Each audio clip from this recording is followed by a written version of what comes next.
Сәлем достар, бүгін 10 минутта дайын болатын жұмсақ коржық дайындаймыз.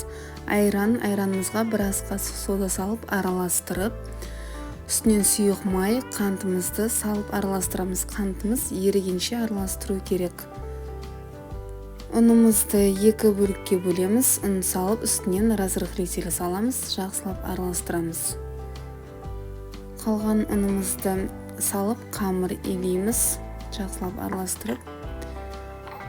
Қамыр илеп болған соң осылай қолға кішкене жабысатын болады. Тестамыз үстінен ұн сеуіп, екі жағына да ұн сеуіп қамыр жаямыз.